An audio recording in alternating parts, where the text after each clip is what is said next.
Hello everyone, स्वागत है आपका हमारे YouTube channel PHC by DC sir. दोस्तों, आज हम हमारा यूनिट 4 का अगला टॉपिक मध्य प्रदेश की नदियों को डिस्कस करेंगे। मध्य प्रदेश की नदियों के वीडियो लगभग 1 से 2 या 2 से 3 आने वाले हैं, क्योंकि यह टॉपिक बहुत बड़ा है। इसमें हम मेनली नदियाँ और साथ साथ नदी परियोजना की भी बात करेंगे।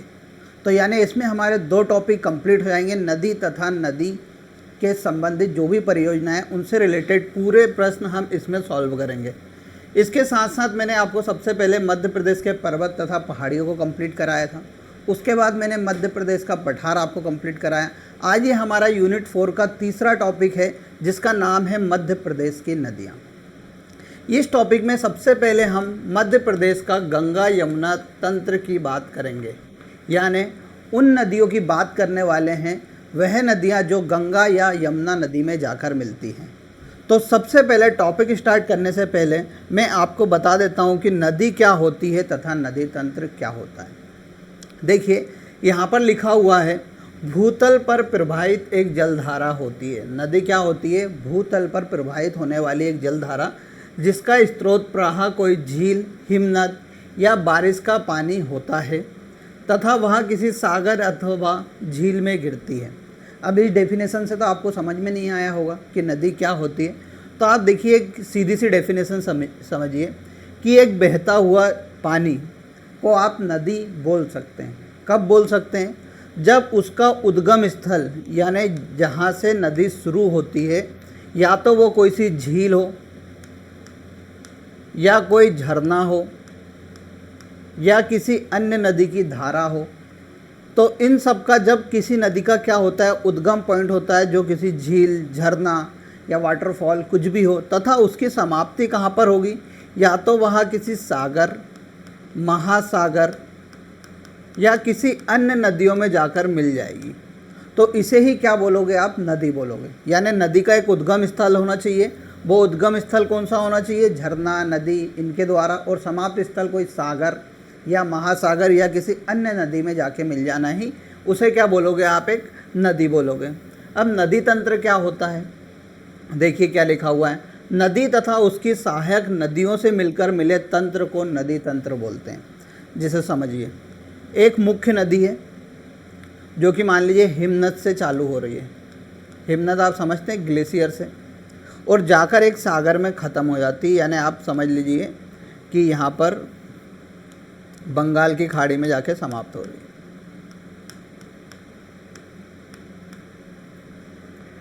अब ये एक प्रमुख नदी है जिसका एक उद्गम है और एक समाप्ति पॉइंट है, जो कहाँ पर होना चाहिए? सागर या महासागर में होना चाहिए, किसी अन्य नदियों में नहीं होना चाहिए। ये क्या होगी? प्रमुख नदी होगी उस नदी तंत्र की। अब इस नदी तंत्र में मान लीजिए एक नदी आके मिलती है, चंबल, एग्जाम्पल अपन मान रहे हैं, ठीक है। अब चंबल में आके एक और नदी मिल जाती है। उसी प्रकार दाएं तट से भी इसमें एक नदी आती है, उसकी भी एक सहायक नदी होती है, उस सहायक नदी की भी एक सहायक नदी होती है। तो इस प्रकार क्या होगा कि मुख्य नदी की सहायक नदी और सहायक नदियों की भी सहायक नदी मिलाकर एक क्या, एक तंत्र प्रकार का या एक जाल बना लेती हैं। जाल या एक तंत्र का निर्माण करती हैं। उसे ही आप क्या बोलोगे? नदी तंत्र बोलोगे या अपवाह तंत्र उसे बोलोगे। यहाँ पर देखो एग्जाम्पल में मैंने इमेज लगाई है कि यह एक क्या है, हमारी प्रमुख नदी है, ठीक। इसमें एक नदी आके मिल रही है, संगम है। दो नदियों के पॉइंट को क्या बोलते हैं? संगम बोलते हैं। इस नदी की भी एक सहायक नदी है, यहाँ पर इसकी एक उपनदी है।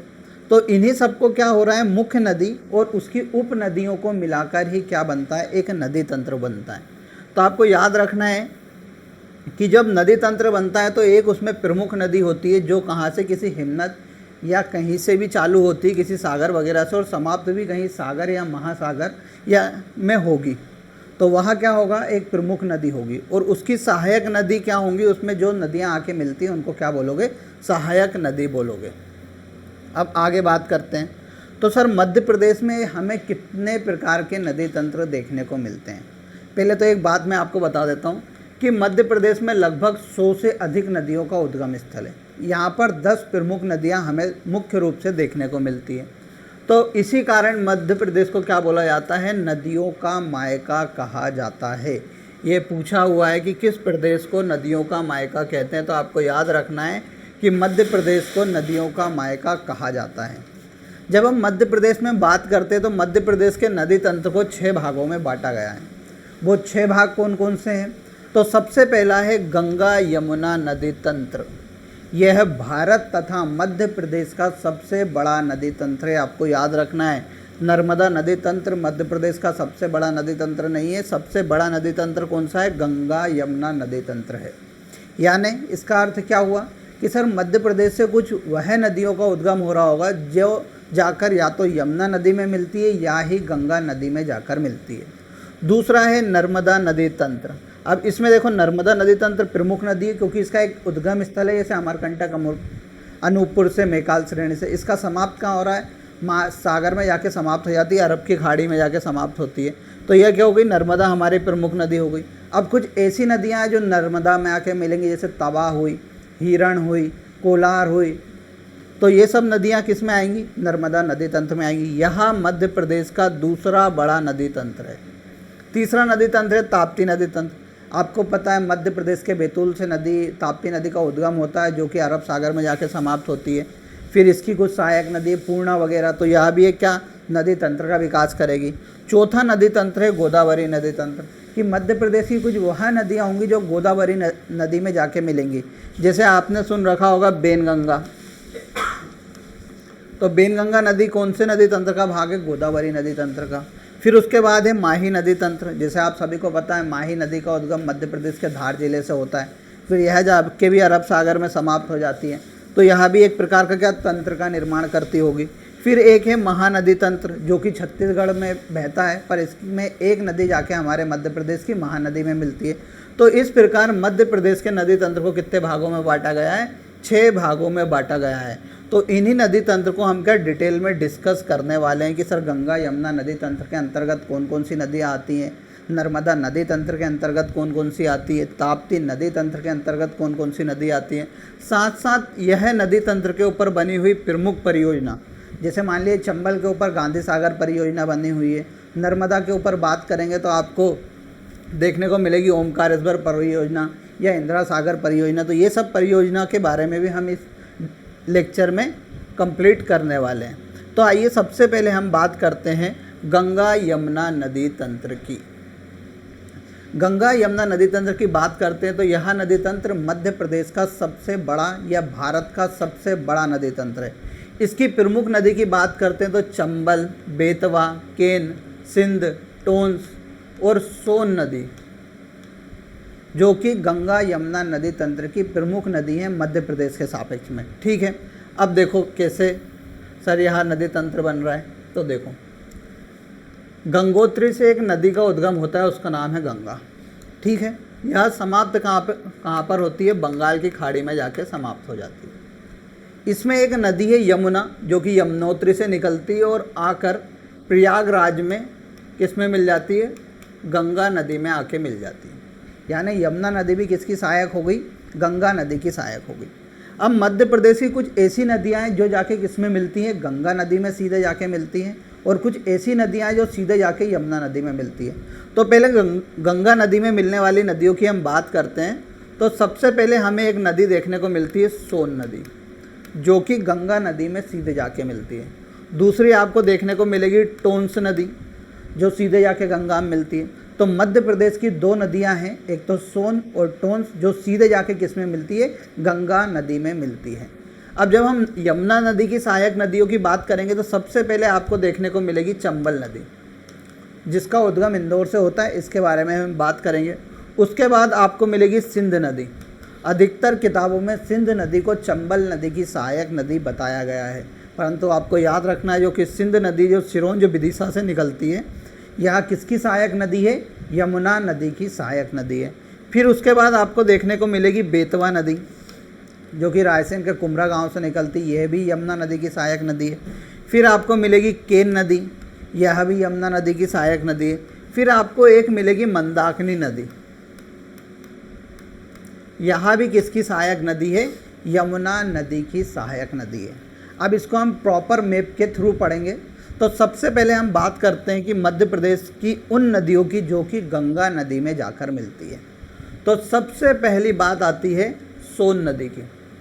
मैंने क्या बताया था पहले, मध्य प्रदेश की दो नदियां हैं, सोन और टोंस, जो सीधे जाके किस में मिलती है, गंगा नदी में जाके मिलती है, यानी गंगा नदी की सहायक नदी है।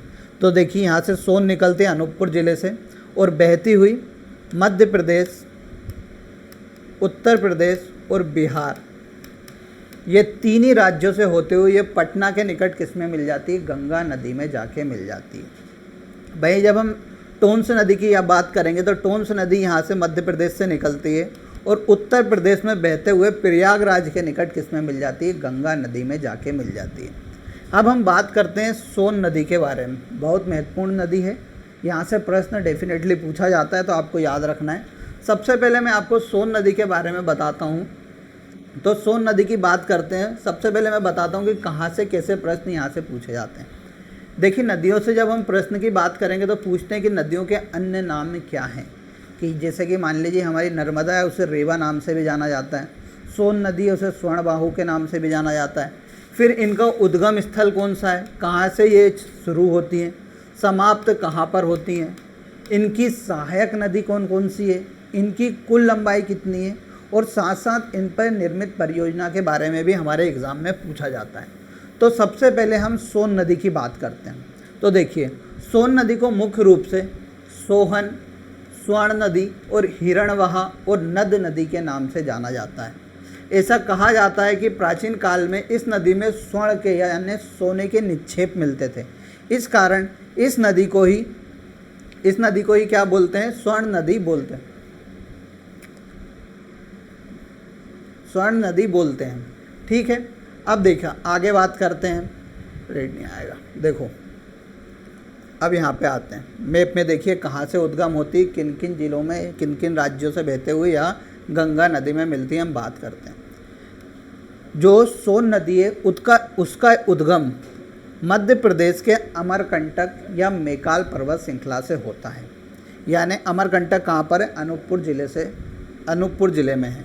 यहाँ नदी उमरिया, शहडोल, सीधी, सिंगरौली में बहते हुए उत्तर प्रदेश राज्य में प्रवेश करती है।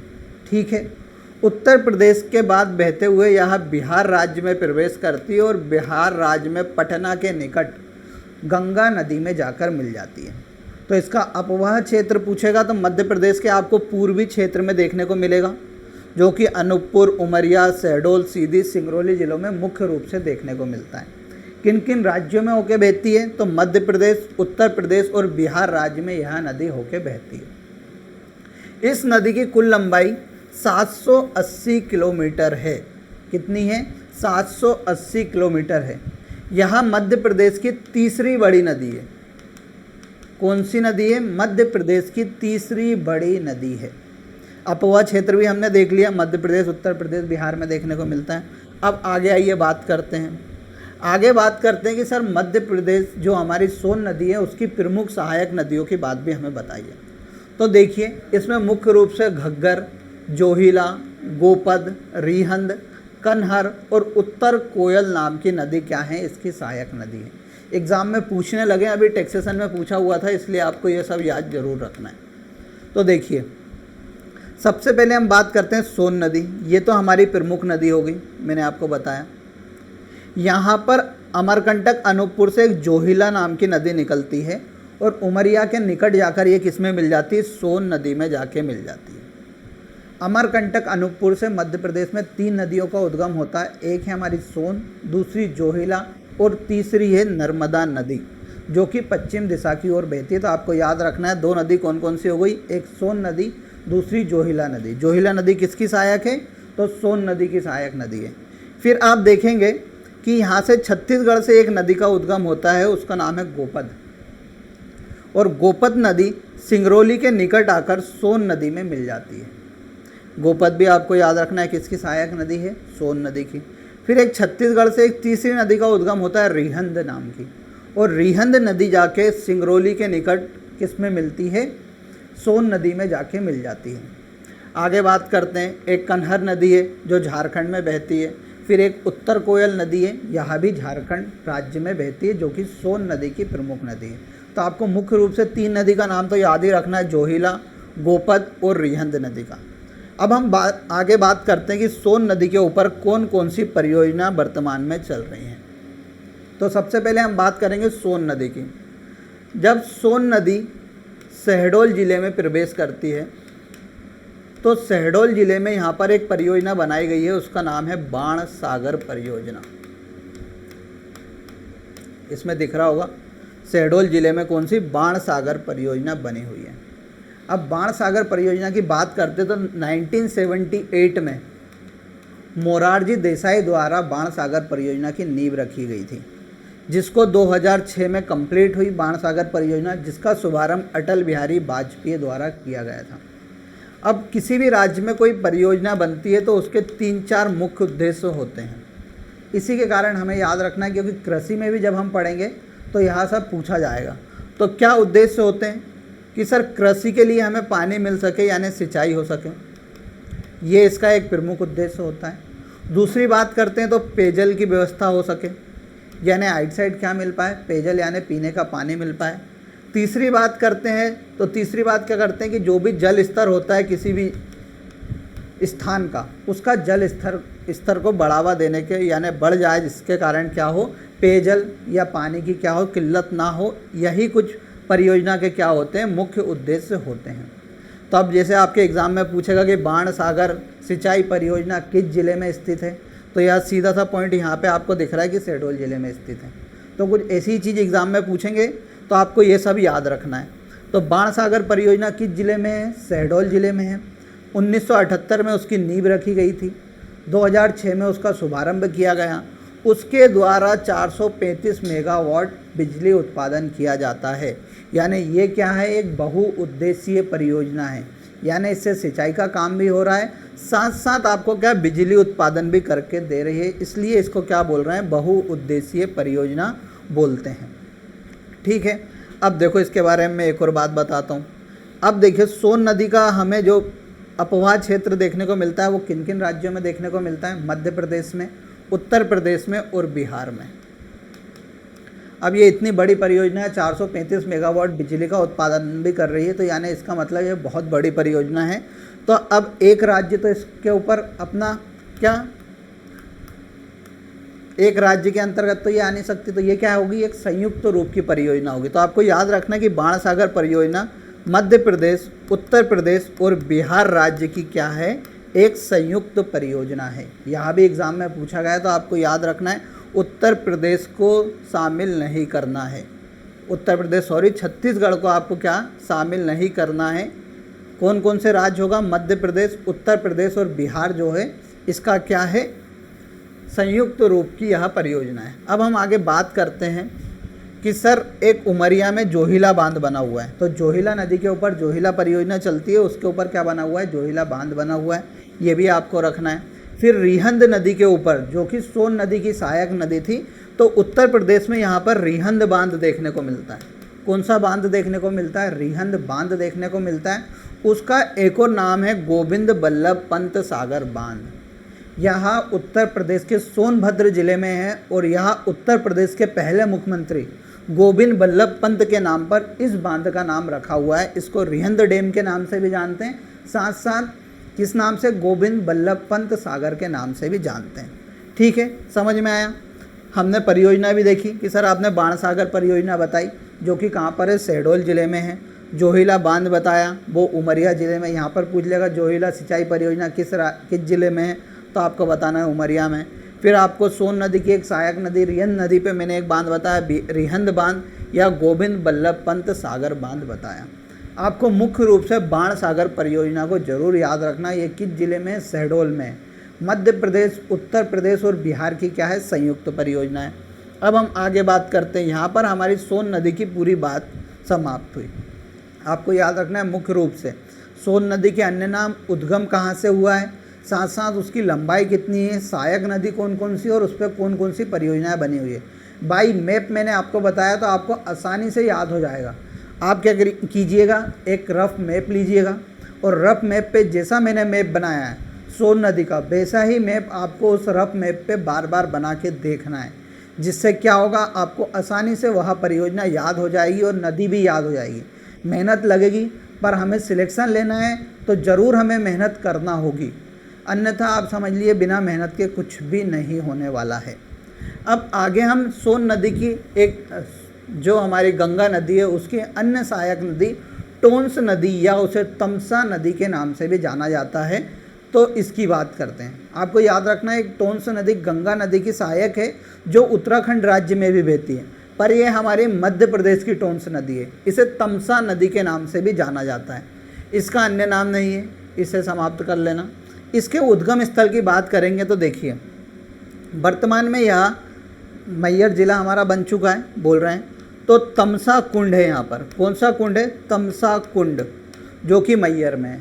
यहाँ से इसका उद्गम होता है और यह सतना रीवा में बहते हुए उत्तर प्रदेश में प्रवेश करती है और उत्तर प्रदेश में प्रयागराज के निकट जाकर किस में मिल जाती है? गंगा नदी में मिल जाती है। पेपर में पूछा गया है कि निम्न में से कौन सी नदी गंगा नदी की सहायक नदी है जिसका उद्गम मध्य प्रदेश से होता है? तो आपको याद रखना है, मैंने एक सोन बताई है, एक टोंस बताई है। इसका उद्गम कहाँ से हो रहा है? मैहर जिले से हो रहा है, मैहर के तमसा नामक कुंड से। समाप्त कहाँ पर हो रही है? प्रयागराज के निकट गंगा नदी में जाकर मिल जाती है। देखो, तमसा नदी जो है वो मुख्य रूप से इसकी जो सहायक नदी है उसके ऊपर बहुत सारे जलप्रपात बने हुए हैं और उन्हीं जलप्रपात से हमारे एग्ज़ाम में प्रश्न पूछे जाते हैं। तो इसमें हम क्या करते हैं, अब हम जान लेते हैं कि सर इसके ऊपर कौन कौन से जलप्रपात बने हुए हैं या इसकी कौन कौन सी सहायक नदी है, आप हमें उस पर बात कराइए।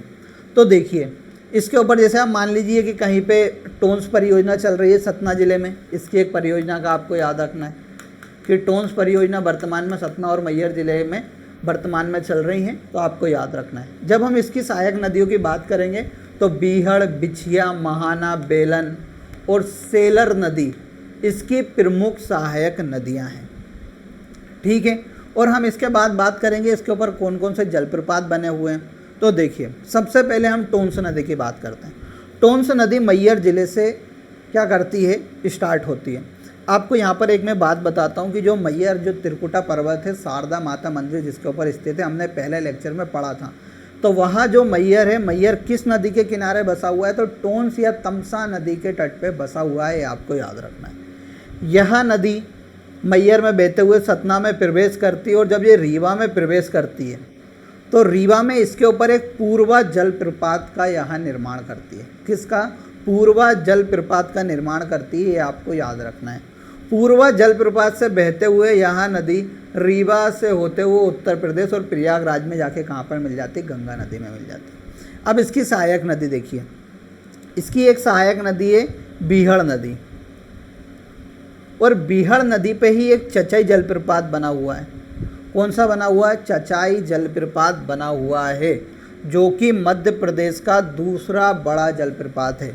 इसकी ऊंचाई 130 मीटर है। अब ये एग्ज़ाम में कन्फ्यूज़न है कि चचाई बड़ा है मध्य प्रदेश का कि बहुटी जलप्रपात मध्य प्रदेश का बड़ा है। तो आपको याद रखना है क्या हुआ था, एक बार एग्ज़ाम में उन्होंने बहुटी का ऑप्शन नहीं दिया था। इस कारण अधिकतर व्यक्ति क्या करते हैं, चचाई को ही मध्य प्रदेश का सबसे बड़ा झरना मानते हैं। पर आपको याद रखना है, मध्य प्रदेश का सबसे बड़ा झरना कौन सा है? बहुटी जलप्रपात या झरना मध्य प्रदेश का सबसे बड़ा जलप्रपात है। अब चचाई जलप्रपात किसके ऊपर बना हुआ है? बीहड़ नदी पर है, ये भी आपको याद रखना है। अब देखिए, बीहड़ नदी की एक सहायक नदी है बिछिया नदी। इसको मैं क्यों पढ़ा रहा हूँ, इसका मेरा कुछ ना कुछ पॉइंट होगा। देखिए, बीहड़ नदी आके किस में मिली? सीधी टोंस नदी में आके मिली।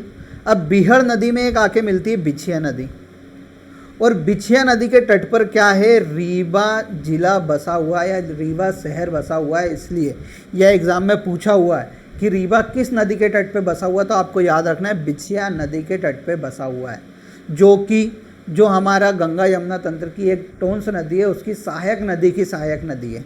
ठीक है, फिर हम आगे बात करते हैं तो इसकी एक सहायक नदी मिलती है महाना नदी। महाना नदी के ऊपर केवटी जलप्रपात बना हुआ है, यहाँ भी रीवा में है। फिर आगे आता है सेलर, एक आती है इसकी सहायक नदी बेलन नदी, जो कि मध्य प्रदेश और उत्तर प्रदेश की क्या सीमा पर बहती है। यानी मध्य प्रदेश और उत्तर प्रदेश की प्राकृतिक सीमा एक बेलन नदी बनाती है, जो कि टोंस नदी की एक सहायक नदी है। और बेलन नदी की एक सहायक नदी है सेलर नदी, और सेलर नदी के ऊपर बहुटी जलप्रपात बना हुआ है। वर्तमान में यह आता है मऊगंज जिले में। किस में आता है? मऊगंज जिले में आता है, जो कि मध्य प्रदेश का सबसे बड़ा झरना है, जिसकी ऊंचाई लगभग 198 मीटर है। तो आपको याद रखना है, मध्य प्रदेश का बहुटी जलप्रपात सबसे बड़ा जलप्रपात है, जो कि किस नदी पर बना हुआ है? सेलर नदी पर स्थित है। और कहाँ पर? वर्तमान में मऊगंज जिले में स्थित है। आपको याद रखना है, मऊगंज जिलों को झरने का शहर या जलप्रपात का जिला भी के उपनाम से जाना जाता है। ठीक है, तो हमने इसमें क्या क्या जाना कि सर आपने हमें एक पूर्वा जलप्रपात बताया था रीवा जिले में, एक आपने हमें केबिटी जलप्रपात बताया है, चचई जलप्रपात बताया है और बहुटी जलप्रपात बताया है, जो कि सेलर नदी के ऊपर है और मध्य प्रदेश का सबसे प्रमुख झरना है। ठीक है, आप इसका स्क्रीनशॉट ले लीजिए, तो जिससे आपको बार बार याद रहेगा। आपको मैप में इन डायग्राम को ऐसा के ऐसा ही बनाना है, जिससे आप बार बार रिवीजन करेंगे तो आपको याद होगा। नोट लगा के यहाँ पर लिख लीजिएगा, मध्य प्रदेश का सबसे बड़ा झरना है, 198 मीटर की इसकी कितनी है? ऊंचाई है। तो इसे ज़रूर याद रखना है। देखिए यहाँ पर हमारी उन नदियों वह नदियाँ समाप्त होती है जो नदियाँ डायरेक्ट जाके किस में मिलती हैं? गंगा नदी में जाके मिलती है। अब आगे बात करते हैं तो यमुना नदी की सहायक नदियों की बात करते हैं कि सर यमुना नदी में कौन कौन सी नदी हमारे मध्य प्रदेश से जाके मिलती हैं। तो आपको याद रखना है कि यमुना नदी किसकी? गंगा नदी की सहायक नदी है। और यमुना नदी में ही मध्य प्रदेश की कुछ नदियाँ जो उद्गम होती है, जो सीधे जाकर यमुना नदी में मिलती हैं। तो वो कौन कौन सी नदी है? तो सबसे पहले हमें चंबल नदी देखने को मिलती है, उसके बाद सिंध नदी देखने को मिलती है, फिर बेतवा नदी देखने को मिलती है, फिर केन नदी देखने को मिलती है और फिर मंदाकिनी नदी देखने को मिलती है। ये कुछ नदियां हैं जो सीधे जाके किस में मिलती है? यमुना नदी में जाके मिलती है। एग्ज़ाम में यही से पूछेगा कि निम्न में से कौन सी यमुना नदी की सहायक नदी नहीं है? जिनका उद्गम मध्य प्रदेश से होता है तो आपको याद रखना है कौन सी नदी नहीं है। तो मैंने आपको मैप से बता रहा हूँ, सबसे पहले पश्चिम से आइएगा चंबल मिलेगी, उसके बाद विदिशा जिले में आपको सिंध मिलेगी, उसके बगल में रायसेन जिले में बेतवा मिलेगी, फिर उसके बगल में कटनी जिले में आपको केन मिलेगी और फिर सतना जिले में आपको मंदाकिनी देखने को मिलेगी। अब हम एक एक करके इन सभी नदियों के बारे में डिटेल में पढ़ते हैं। तो सबसे पहले हम बात करेंगे चंबल नदी की। अब देखिए, चंबल नदी का उद्गम जो होता है जानापाव पहाड़ी, मैंने पहले भी बताई है, मालवा की दूसरी बड़ी चोटी जानापाव पहाड़ी या बांचू पॉइंट, दोनों याद रखिएगा। बांचू पॉइंट से इसका क्या होता है? उद्गम होता है और यहाँ धार जिले, उज्जैन, रतलाम, मंदसौर, नीमच से होती हुई राजस्थान राज्य में प्रवेश करती है। ठीक है, राजस्थान के बाद ये वापस मध्य प्रदेश में प्रवेश करती है श्योपुर जिले में, फिर मुरैना जिले में और भिंड जिले से होती हुई यहाँ उत्तर प्रदेश राज्य में प्रवेश करती है। और उत्तर प्रदेश में इटावा के निकट, कहाँ पर? इटावा के निकट जाकर यहाँ यमुना नदी में मिल जाती है। सब याद रखना है किन किन जिले से होती है। तो आपको मध्य प्रदेश, राजस्थान और उत्तर प्रदेश राज्य में इसका हमें अपवाह क्षेत्र देखने को मिलता है। मध्य प्रदेश की बात करेंगे तो इंदौर, धार, उज्जैन, रतलाम, मंदसौर, नीमच, श्योपुर, मुरैना और भिंड, इन जिलों से होकर ये किस में मिलती है? इटावा के नज़दीक यमुना नदी में मिल जाती है। ठीक है, इसके अन्य नाम की बात करते हैं तो इसके अन्य नाम है, एक तो धर्मावती के नाम से जाना जाता है, इसे चरमावती के नाम से जाना जाता है, कामधेनु के नाम से जाना जाता है, रति देव की कीर्ति, रति देव की कीर्ति भी इस नदी का एक अन्य नाम है, आपको याद रखना है। मैंने उद्गम बता दिया, जानापाव इंदौर, बांचू पॉइंट, समाप्त यमुना नदी में इटावा के नज़दीक। इस नदी की कुल लंबाई 965 किलोमीटर है। यहाँ मध्य प्रदेश की दूसरी बड़ी नदी है, आपको याद रखना है। अपवाह क्षेत्र मैंने आपको बता दिया। जलप्रपात के बारे में हम आखिरी में बात करेंगे कि इसके ऊपर कौन कौन से जलप्रपात बने हुए हैं। अब हम बात करते हैं यमुना नदी की सहायक नदियों के बारे में कि सर यमुना नदी की कौन कौन सी सहायक नदी है, उसके बारे में आप हमें पहले एक बार बता दीजिए। तो देखिए, सबसे पहले इसमें बाएं तट से एक नदी आके मिलती है, सिबना नदी। सिबना नदी का उद्गम कहाँ से होता है? राजस्थान से होता है और मंदसौर में आके ये चंबल नदी में मिलती है। फिर इसकी एक सहायक नदी है सिपरा नदी, फिर एक नदी है काली सिंध नदी, फिर एक है पार्वती नदी, फिर एक है कूनो नदी, फिर एक है सीप नदी। सबके बारे में हम डिटेल में पढ़ने वाले हैं। ये इसकी कुछ सहायक नदियां हैं। तो आइए सबसे पहले हम बात करते हैं चंबल नदी पर स्थित परियोजना। पहले चंबल नदी को डिटेल में पढ़ लेते हैं, फिर हम इसकी जो सहायक नदियाँ उनकी बात करेंगे। तो चंबल नदी की मैंने आपको बताया उद्गम कहाँ से हो रहा है। सर इंदौर में जाना पाव या बांछू पॉइंट से होता है। यहाँ मध्य प्रदेश, उत्तर प्रदेश और राजस्थान में बहते हुए किस में मिलती है, उत्तर प्रदेश में किस में मिल जाती है, इटावा के नज़दीक यमुना नदी में मिल जाती है। ठीक, अब इसके ऊपर कुछ परियोजनाएं बनी हुई हैं। इन परियोजना के बारे में मेंस में भी पूछा गया है और प्री में 5 से 6 बार पूछा हुआ है। मेंस में भी बार बार पूछते हैं। तो आपको याद रखना है चंबल नदी के ऊपर मुख्य रूप से 3 परियोजना बनी हुई है। एक मंदसौर में बनी हुई है, दूसरी राजस्थान के चित्तौड़गढ़ में बनी हुई है और तीसरी राजस्थान के कोटा में बनी हुई है। ठीक है, यह तीनों परियोजना मध्य प्रदेश और राजस्थान की संयुक्त परियोजना है। आपको याद रखना है कि जो भी चंबल नदी के ऊपर परियोजना बनी हुई है वहाँ मध्य प्रदेश और राजस्थान की क्या है, संयुक्त परियोजना है। सर वो परियोजना कौन कौन सी है, आपको सबसे पहले तो मैं बता देता हूँ। यह बहुउद्देशीय परियोजना है। बहुउद्देशीय परियोजना का यानी ये सिंचाई के लिए और पेयजल के साथ साथ बिजली उत्पादन के भी काम आ रही होंगी। ठीक है, इसलिए यह बहुउद्देशीय परियोजना है। किसके बीच में, मध्य प्रदेश और राजस्थान की संयुक्त परियोजना है। सबसे पहले हम बात करते हैं मंदसौर जिले में स्थित गांधी सागर परियोजना की। कौन सी, गांधी सागर परियोजना की।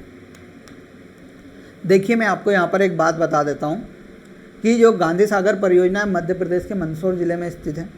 अब देखो आपको मैं ट्रिक बताता हूँ, कभी आपको याद नहीं होता है तो आप गरज गरज करके 3 बार बोल लीजिएगा। क्या बोलिएगा, क्या चंबल नदी की हमारे ऊपर गरज है, तो गा से गांधी सागर बनेगा, रा से राणा प्रताप बनेगा और जा से जवाहर सागर बनेगा। ठीक है, अब देखिए सबसे पहले हम बात करते हैं मंदसौर जिले में स्थित गांधी सागर परियोजना की।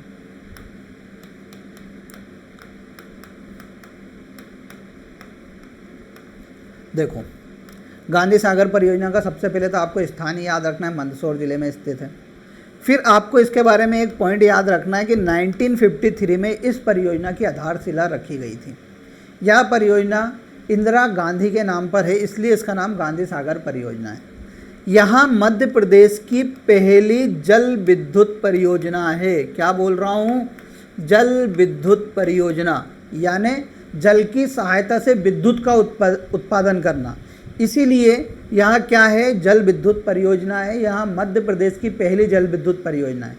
1960 में इसकी क्या होता है, शुभारंभ होता है, यानी यह परियोजना शुरू हो जाती है।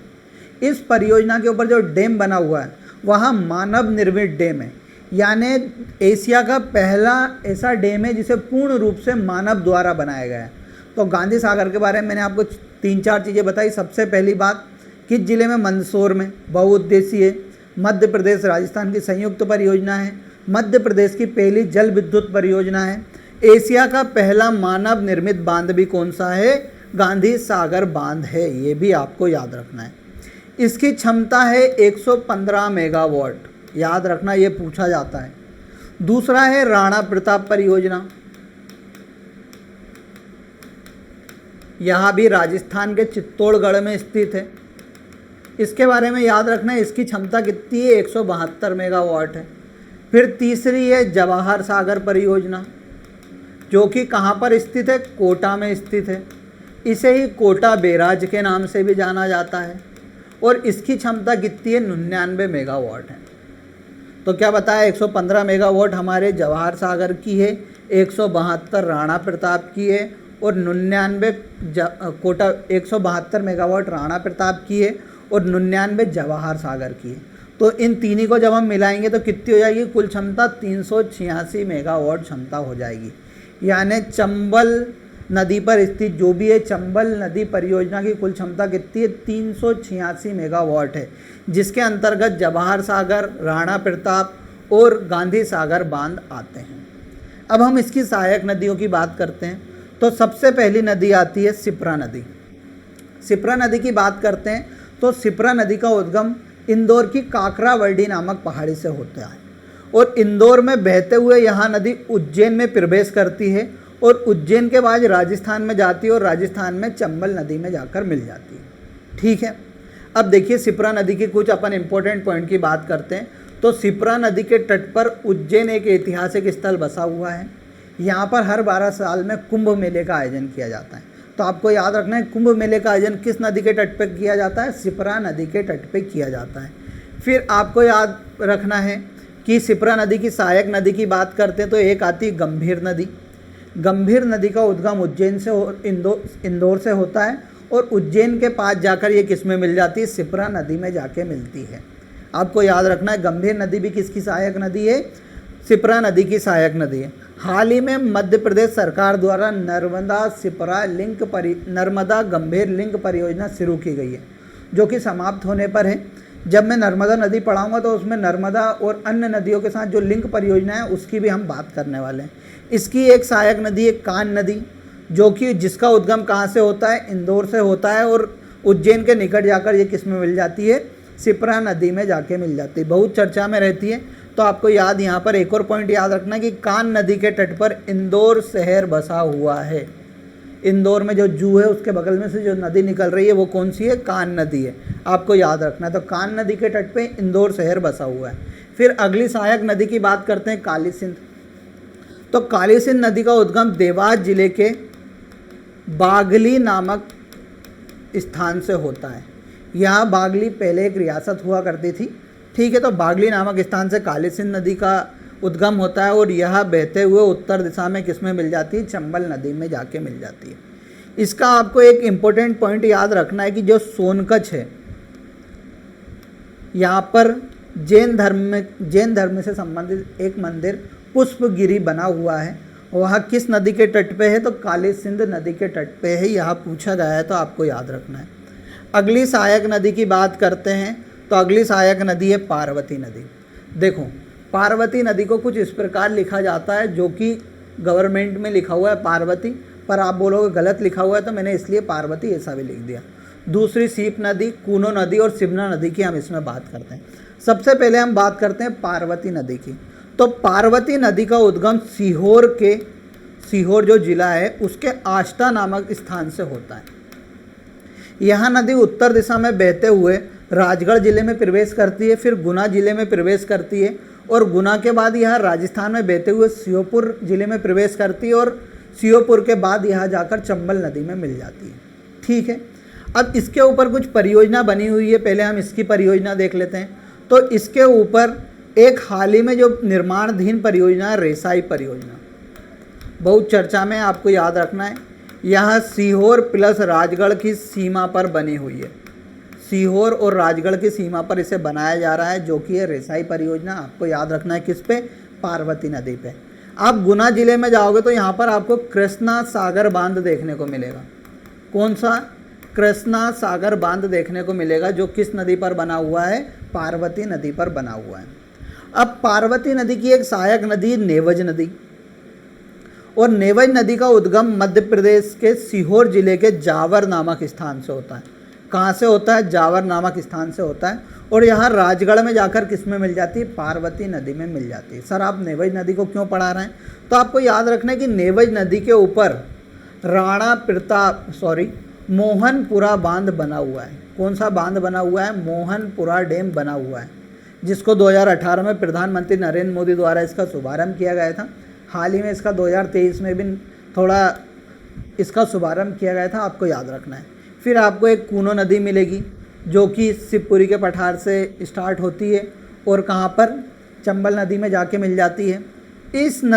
यह नदी जो कि हाल ही में पालनपुर कूनो नेशनल पार्क के मध्य से होकर कौन सी नदी बहती है? कूनो नदी, जो कि चंबल नदी की सहायक है।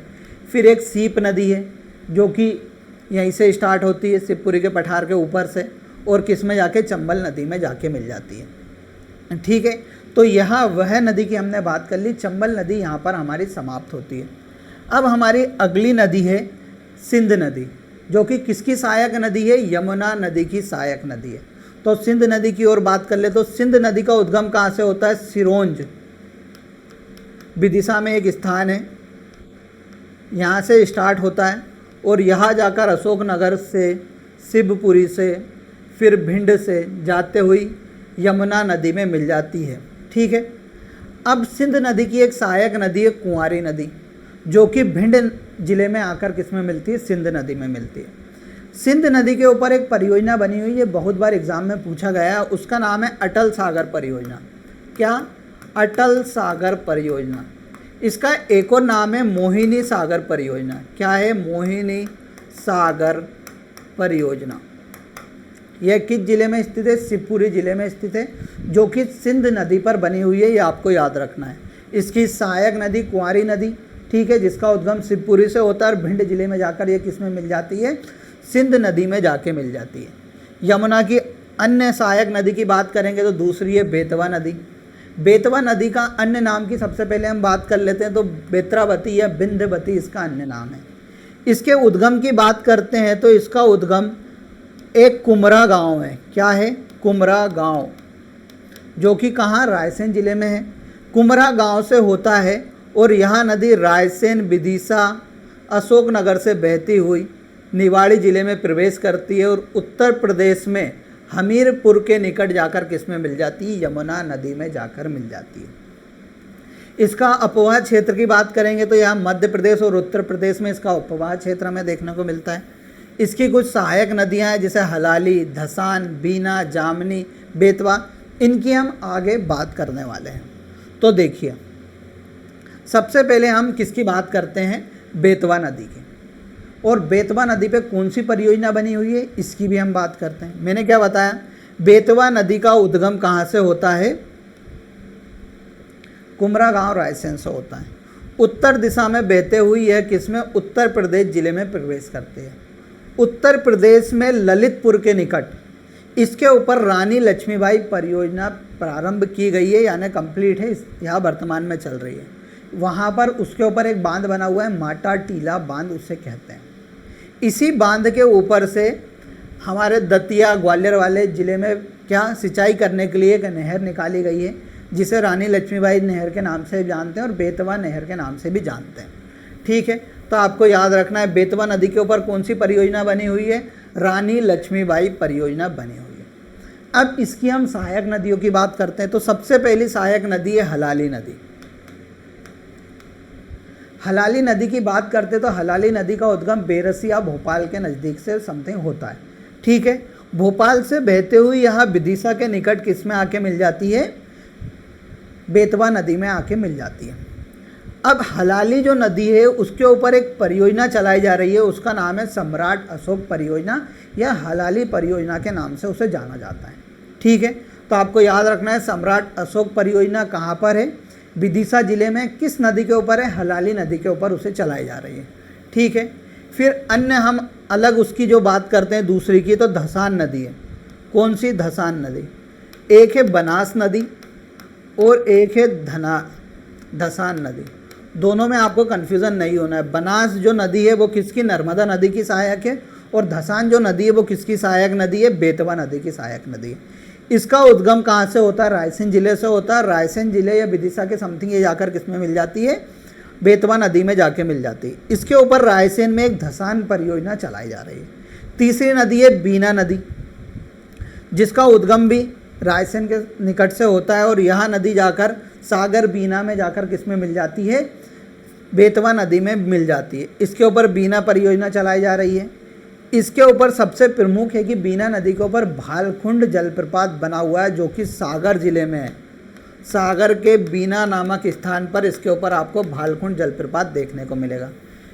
ठीक है, फिर एक नदी आती है जामनी नदी, जो कि टीकमगढ़ के नज़दीक जाकर किस में मिल जाती है? बेतवा नदी में जाकर मिल जाती है। तो आपको याद रखना है जामनी नदी टीकमगढ़ जिले में बहती है। ठीक है, तो यह कुछ सहायक नदी थी बेतवा नदी की, उन पर निर्मित परियोजना थी, जिसमें से रानी लक्ष्मीबाई बेतवा नदी पर है, उत्तर प्रदेश के ललितपुर जिले में बनी हुई है। फिर सम्राट अशोक परियोजना विदिशा जिले में बनी हुई है, जो कि हलाली नदी के ऊपर बनी हुई है, इसे हलाली परियोजना के नाम से भी जाना जाता है। फिर धसान परियोजना रायसेन जिले में है। ठीक है, फिर बीना परियोजना सागर जिले में है। भालकुंड जलप्रपात सागर जिले में है, जो कि बीना नदी के ऊपर है। अब हम यमुना की तीसरी सहायक नदी केन नदी की बात करते हैं। तो तो केन नदी को कर्णावती, केना, सुक्तिमती और श्रावणी के नाम से जाना जाता है। सुक्तिमती को एमपीपीएससी ने पूछा है कि निम्न में से किस नदी को सुक्तिमती के नाम से जाना जाता है, तो आपको याद रखना है केन नदी को। केन नदी का उद्गम कटनी जिले की राठी तहसील, यहाँ पर मैंने आपको पहाड़ में बताया था कि यहाँ पर कैमूर रेंज का हमें विस्तार देखने को मिलता है, तो इसका उद्गम कटनी जिले से होता है और यहाँ छतरपुर पन्ना में बहते हुए उत्तर प्रदेश में प्रवेश करती है और बांदा के निकट किसमें मिल जाती है, यमुना नदी में जाकर मिल जाती है। इसकी एक सहायक नदी है उर्मिल नदी। अब देखो यहाँ उर्मिल नदी है, अब इसके ऊपर कुछ परियोजना चल रही है, मैं उनका नाम बताता हूँ। सबसे पहले तो आपको देखो यहाँ पर केन नदी के ऊपर आपको पन्ना जिले में आपको केन परियोजना देखने को मिलेगी। कौन सी केन परियोजना किस पे चल रही है, केन नदी पे। उर्मिल नदी के ऊपर छतरपुर जिले में उर्मिल परियोजना चालू है, ये भी आपको याद रखना है। यहाँ पर मैं आपको कुछ जलप्रपात बता देता हूँ कि केन नदी जब पन्ना जिले में पन्ना राष्ट्रीय उद्यान से गुजरती है तो इसके ऊपर एक पांडव जलप्रपात बनता है। पांडव गुफाएं अलग है जो कि पचमढ़ी में स्थित है, पांडव जलप्रपात आपको याद रखना है पन्ना जिले में स्थित है। किस नदी के ऊपर, केन नदी के ऊपर। तो केन नदी के बारे में आपको कुछ इतनी ही बातें याद रखना है। देखिए हाल ही में भारत सरकार द्वारा केन बेतवा लिंक परियोजना को क्या दी गई, मंजूरी दी गई 7 नवंबर 2021 को। इस परियोजना को लिंक करने की घोषणा 2005 में अटल बिहारी वाजपेयी ने की थी, ये भी आपको याद रखना है। इसकी कुल लागत है 44,605 करोड़ रुपए की लागत से इन दोनों नदियों को लिंक किया जाएगा। सर इसका उद्देश्य क्या है कि जो भी हमारा बुंदेलखंड वाला क्षेत्र है उसमें सिंचाई पेयजल की व्यवस्था करना है, इसका मुख्य उद्देश्य। तो इसके द्वारा क्या किया जाएगा कि केन नदी को एक नहर के माध्यम से बेतवा नदी से मिलाया जाएगा। इस नहर की लंबाई 231.45 किलोमीटर होगी, ये भी आपको याद रखना है। इससे लगभग 75 लाख हेक्टेयर से अधिक भूमि सिंचित की जाएगी, यह भी आपको याद रखना है। इसके अंतर्गत दोधन बांध बनने वाला है, ये आपको याद रखना है। ठीक है, तो केन बेतवा लिंक परियोजना उत्तर प्रदेश और मध्य प्रदेश की एक परियोजना है जिसके द्वारा केन और बेतवा नदी को लिंक किया जाएगा। ठीक है, ये आपको याद रखना है। 231 किलोमीटर के लगभग उसकी क्या बनाई जा रही है, नहर बनाई जा रही है, जिसका मुख्य उद्देश्य क्या है, बहुउद्देशीय, यानी वहाँ पर पेयजल की व्यवस्था करना है, साथ साथ सिंचाई की परियोजना, सिंचाई की व्यवस्था करना है। अगली नदी है मंदाकिनी नदी। मंदाकिनी नदी का उद्गम चित्रकूट सतना से होता है जो कि उत्तर प्रदेश में जाकर किस में मिल जाती है, यमुना नदी में जाके मिल जाती है। बस इसके बारे में आपको एक पॉइंट याद रखना है कि रामायण कालीन स्थल चित्रकूट किस नदी के तट पे बसा हुआ है, मंदाकिनी नदी के तट पे बसा हुआ है। तो दोस्तों यहाँ पर हमने मध्य प्रदेश के गंगा यमुना नदी तंत्र की पूरी डिटेल में बात की है। आप इसकी बार बार मैपिंग कीजिए, कहीं पे कन्फ्यूज़न आता है तो आप हमसे ज़रूर पूछिए, हम उसका जवाब ज़रूर देंगे। तो अब मिलते हैं हम अगले लेक्चर में जिसमें हम मध्य प्रदेश का नर्मदा नदी तंत्र को पढ़ेंगे। लेक्चर समाप्त करने से पहले मैं आपको 2 प्रश्न देना चाहता हूं जिसका जवाब आपको किस में देना है, कमेंट बॉक्स में देना है। पहला है सुक्तिमती नाम से मध्य प्रदेश की किस नदी को जाना जाता है। दूसरा है जवाहर सागर परियोजना मध्य प्रदेश की किस नदी पर एवं किस जिले में स्थित है, दोनों आपको बताना है। तो इन दोनों का आंसर आपको कमेंट बॉक्स में देना है। मिलते हैं अगले लेक्चर में, धन्यवाद।